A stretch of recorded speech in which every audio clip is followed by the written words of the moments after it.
In this video, I would like to discuss how to go about setting up a company in the Netherlands. The nice thing I would say about doing business in the Netherlands is that we basically gotten rid of all the unnecessary red tape.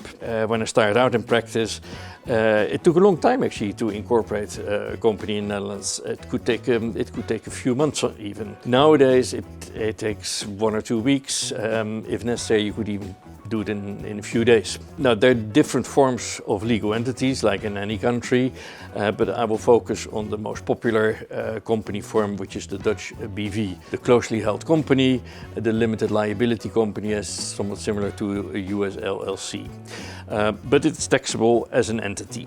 Now, the comfortable part of the Dutch regime, I would say, is that every step in the life of shares in a Dutch B.V. are under the supervision and under the control of a civil law notary. And a civil law notary is unlike the US type of notaries. This is somebody who graduated law school and then specialized in notarial law, is appointed by the Crown after many years experience in a larger practice. You can't simply transfer a share in a company, issue a share in a company, or issue any rights on shares without the involvement of the public notary. So when you buy a company in the Netherlands, you can rest assured that the notary will have all the relevant information for you. The law is very flexible. You can decide how much the nominal capital should be, what the par value of a share should be. You can decide on the book year. The first book year cannot be longer than 23 months, and book year is of course 12 months. It can be calendar year, but can be different time in the year as well. The company will be registered at the Chamber of Commerce. You will get a registration number at the Chamber of Commerce. That's a very important number. People ask for that number when you do business in the Netherlands. You have to deposit your financial statements each year at the Chamber of Commerce. You have to do so within 5 months after the end of the year, but then the board of directors can get an extension from the shareholders for another 5 months, and then the shareholders have another 2 months. So all in all, the total period is 12 months maximum. Then you need to have filed the financial statements. The tax return is due 5 months after a full year after the closure of the tax year. So talking about tax, we basically have 2 rates of corporate income tax. There's the lower rate of 19% up to a profit of 200,000 euros, and there's the higher rate over 200,000 euros of 25.8%. If you do innovative business, then there's a special tax rate of 9%. Dividend distributions are subject to 15%, but in practice it's usually 0%. Whether you should register for VAT, that depends on your activity. If you are an entrepreneur with a VAT taxable service, then obviously you should register.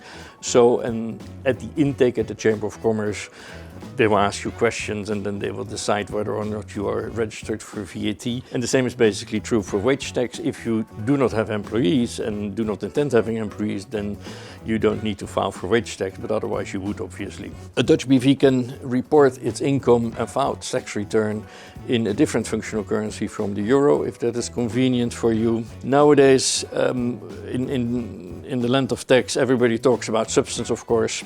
That is very important, but we shouldn't exaggerate it either. It really depends on facts and circumstances whether you do need to have people on the payroll. Very often it can help, but it's not always necessary. The same applies for office space. Yes, it adds to the substance. Same with respect to a bank account, having a local bank account for your major transactions.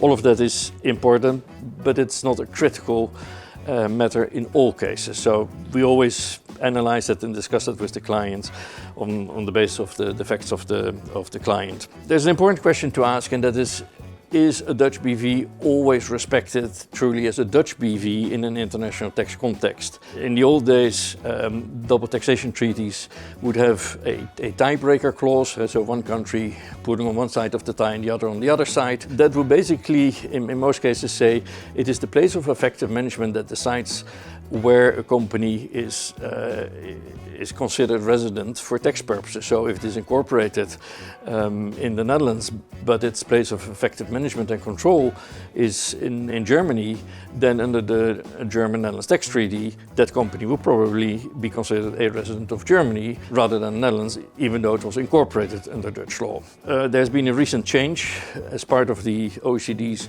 base erosion and profit shifting program in 2015.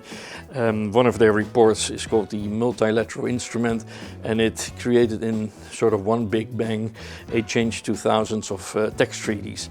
And this place of effective management provision has now been replaced by competent authority. So the competent authority, basically a representative from the Ministry of Finance of both countries, will sit together and will determine, based on the facts of a given case, whether the company is a resident of the Netherlands or perhaps of another country. And in case of tax abuse or very aggressive tax planning, they may even refrain from giving you a final answer, and that means that you cannot rely on any tax treaty protection because you won't be considered a resident of either country. So that's something to keep in mind.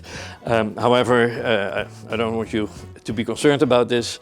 If you do incorporate a BV in the Netherlands and you have normal substance and a proper business motive, then there should be nothing to worry about. So I hope that gives you a little insight in setting up a BV in the Netherlands. I think on the next video we're going to discuss M&A in the Netherlands.